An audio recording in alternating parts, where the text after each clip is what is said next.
সবাইকে স্বাগত জেলার সংবাদে সাথে রয়েছে দোলা টলরের। শুরুতেই জানাবো সংবাদ শিরোনাম। খাগড়াছড়িতে স্কুল ছাত্রী ধর্ষণের প্রতিবাদে সড়ক অবরোধ বিক্ষোভ, 144 ধারা জারি। নাটোর, রাজশাহী ও চাঁপাইনবাবগঞ্জ থেকে 42 ঘন্টা বন্ধ দূরপাল্লার বাস, দুর্ভোগ চরমে। পর্যটন শিল্পে তরুণদের ভূমিকা রাখার আহ্বান, বিশ্ব পর্যটন দিবসে সারা দেশে নানা কর্মসূচি।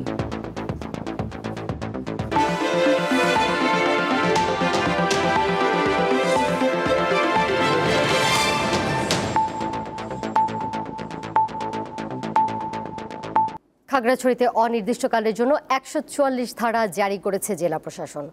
এক স্কুল ছাত্রী ধর্ষণের ঘটনায় জড়িতদের গ্রেপ্তার ও শাস্তির দাবিতে সড়ক অবরোধ কর্মসূচি চলাকালে পরিস্থিতির অবনতি হয় জারি করা হয় 144 ধারা। শনিবার ভোর 5টা থেকে শুরু হয় সকাল সন্ধ্যা অবরোধ কর্মসূচি। অবরোধের সমর্থনে খাগড়াছড়ি সদরের চেঙ্গি স্কয়ার, 0 মাইল সহ বিভিন্ন সড়কে গাছ কেটে গাছের গুঁড়ি ফেলে টায়ার জ্বালিয়ে অবরোধ সৃষ্টি করা হয়। এতে সাজেক সহ খাগড়াছড়ির বিভিন্ন সড়কে যান চলাচল বন্ধ রয়েছে, ফলে প্রায় 3000 পর্যটক সেখানে আটকা পড়েছেন বলে জানা গেছে। পর্যটন দিবসে খাগড়াছড়িতে আসা পর্যটকরা ভোগান্তিতে পড়েছেন। গত 23 সেপ্টেম্বর সন্ধ্যায় প্রাইভেট পড়া শেষে ফেরার পথে মারমা কিশোরীকে সংঘবদ্ধ ধর্ষণের ঘটনা ঘটে। ভুক্তভোগীর বাবা অজ্ঞাত 3 জনকে আসামি করে মামলা দায়ের করেন। ধর্ষকদের দৃষ্টান্তমূলক শাস্তির দাবিতে অবরোধ পালন করছে যুগ্ম ছাত্র জনতা।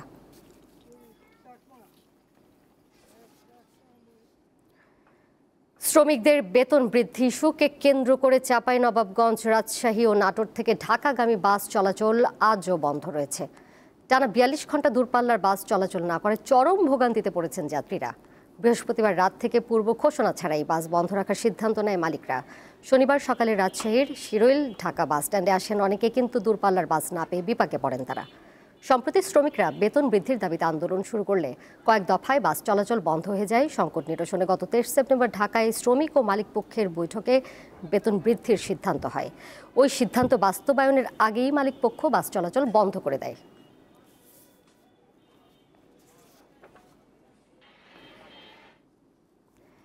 এবার KY স্টিল চট্টগ্রাম সংবাদ।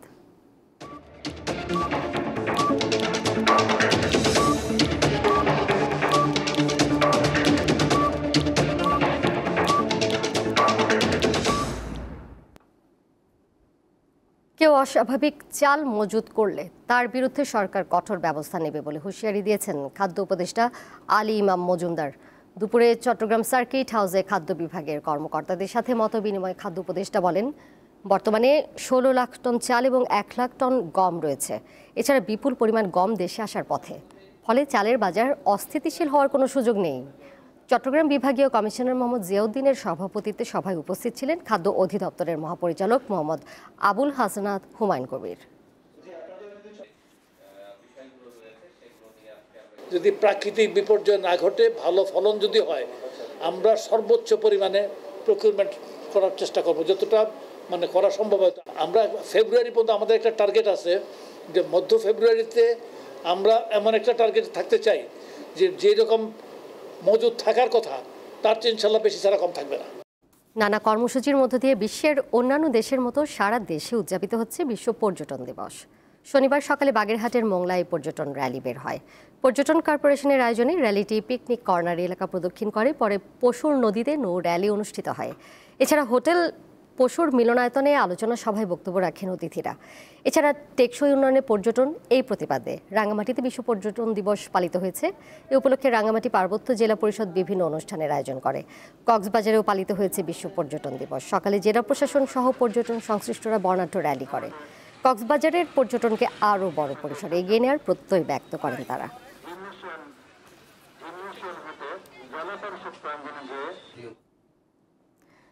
পর্যটন শহরে পরিণত হচ্ছে সুনামগঞ্জ। হাওরের সৌন্দর্যের টানে সেখানে ভিড় করেন পর্যটকরা। তাই গড়ে উঠছে আধুনিক হোটেল, রেস্টুরেন্ট, যা সৃষ্টি করছে কর্মসংস্থান। দেশের উত্তর পূর্ব সীমান্ত ঘেঁষা জেলা সুনামগঞ্জ একসময় শুধু কৃষি ও হাওরের মাছের জন্য পরিচিত ছিল, কিন্তু গত কয়েক বছরে হাওরের প্রকৃতি আর সম্পদের উপর ভিত্তি করে পাল্টে গেছে এই অঞ্চলের চিত্র। বিশেষ করে তাহিরপুরের টাঙ্গুয়ার হাওর, নীলাদ্রি লেক, লাকমাছড়া, বাড়িকাটিলা, জাদুকাটা নদী, শিমুলবাগান, নীল ঝর্ণা সহ পর্যটন স্পটগুলোতে পর্যটকদের ঢল নামে। এখানে আসছি হাউস বোটে সুনামগঞ্জে টাঙ্গুয়ার হাওর। আমার কাছে খুবই ভালো লেগেছে। সবচেয়ে বেশি যেটা খারাপ লাগছে সেটা হচ্ছে টাঙ্গুয়ার হাওরের ভিতরে আমরা যখন ভাসছিলাম তখন বিভিন্ন বোট থেকে প্লাস্টিকের বোতল থেকে শুরু করে যাবতীয় হাতে যেটাই থাকে সেটা পানিতে ফেলে দেওয়া হচ্ছে।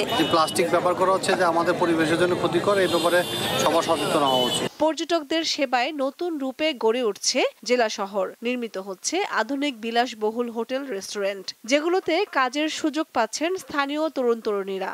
আমরা 20-25 জন কাজ করতেছি, লোকাল ছেলে পেলে। স্টাফ আছে মানে টোটাল 10 জন। আমরা সবাই সুনামগঞ্জে। সুনামগঞ্জের বেশিরভাগই সুনামগঞ্জের স্থানীয়। পর্যটকদের নিরাপদ ও মানসম্মত সেবা নিশ্চিত করতে হোটেলগুলোকে নির্দেশনা দিয়েছে পৌর প্রশাসন। বর্তমান পর্যটন মৌসুম কেন্দ্র করে কয়েকটি আধুনিক মানের হোটেল তাদের কার্যক্রম শুরু করেছে। তো হোটেলগুলিকে আমরা অনুমোদন দেওয়ার প্রাক্কালে যে নির্দেশনাগুলি দিয়েছি সেখানে মোটা দাগে মূলত আমরা কাস্টমার স্যাটিসফ্যাকশনের যে বিষয়টি আছে সেটার উপরে গুরুত্ব দেওয়ার জন্য তাদেরকে পরামর্শ দিয়েছি। হাওরে নয়নাভিরাম দৃশ্য দেখতে প্রতিদিন ভিড় করছেন দেশ বিদেশের হাজারো পর্যটক। কামরুন নাহার, দীপ্ত, বার্তা কক্ষ। গোপালগঞ্জের কাশিয়ানীতে সড়ক দুর্ঘটনায় 4 জন নিহত ও 3 জন আহত হয়েছেন। শনিবার দুপুরে কাশিয়ানীর মাঝিগাতি বাস স্ট্যান্ড এলাকায় ঢাকা খুলনা মহাসড়কে এই দুর্ঘটনা ঘটে। ভাঙ্গা হাইওয়ে পুলিশ জানিয়েছে, বিয়ের অনুষ্ঠানে যোগ দিতে একটি ইজি বাইক মাদারীপুর থেকে ফরিদপুরের আলফাডাঙ্গার দিকে যাচ্ছিল। এ সময় খুলনা থেকে ছেড়ে আসা ঢাকাগামী একটি যাত্রীবাহী বাস ইজি বাইকটিকে ধাক্কা দেয়। এতে ঘটনাস্থলে ইজি বাইকে থাকা 1 জন নিহত হন। আহত 6 জনকে হাসপাতালে নেওয়া হলে সেখানে 3 জন মারা যান।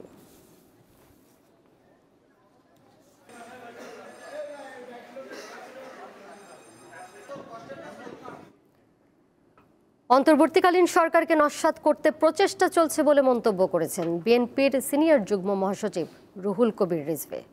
শনিবার দুপুরে নারায়ণগঞ্জের রূপগঞ্জে সন্ত্রাসী হামলায় আহত ছাত্রদলের সাবেক নেতাকে সহায়তা প্রদান শেষে তিনি এমন মন্তব্য করেন। রিজভী বলেন, বিগত সময়ে 4 জনের পরামর্শে শেখ হাসিনা সকল অপরাধমূলক কর্মকাণ্ড চালিয়েছেন। তাদের পরামর্শে ছাত্র জনতার উপর গুলি চালানো হয়েছে। অন্তর্বর্তীকালীন সরকার থাকা সত্ত্বেও এখনও অপরাধী দাপিয়ে বেড়াচ্ছে বলে অভিযোগ করেন রিজভী।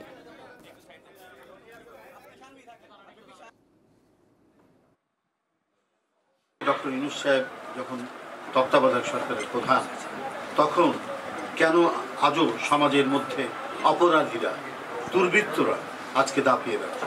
দুর্বৃত্তরা আজকে নানা প্রোটেকশনে সমাজের মধ্যে অপরাধ করে বেড়াচ্ছে। বালুমহল, পাথর তোলা, নানা কাজের মধ্যে এরা ইনভলভ হচ্ছে।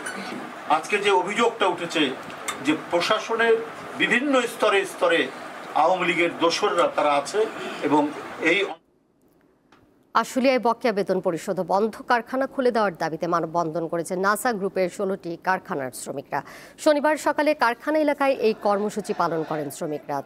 তারা দ্রুত কারখানা খুলে দিয়ে কাজের পরিবেশ ফিরিয়ে আনার জোর দাবি জানান। সম্প্রতি বিদ্যুৎ, গ্যাস সংকট ও ক্রেতা না থাকার কথা বলে গত 25 সেপ্টেম্বর বেশ কিছু কারখানা স্থায়ীভাবে বন্ধ ঘোষণা করা হয়। এই সিদ্ধান্তে বেকার হয়ে পড়েছেন শ্রমিকরা।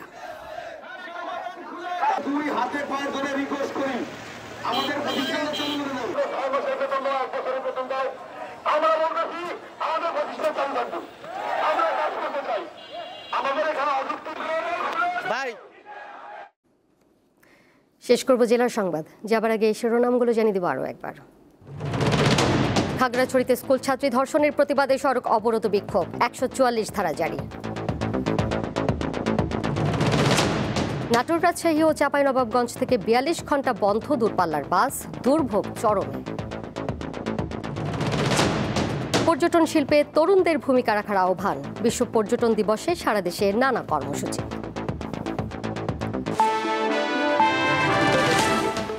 আর এই ছিল এখনকার মতো।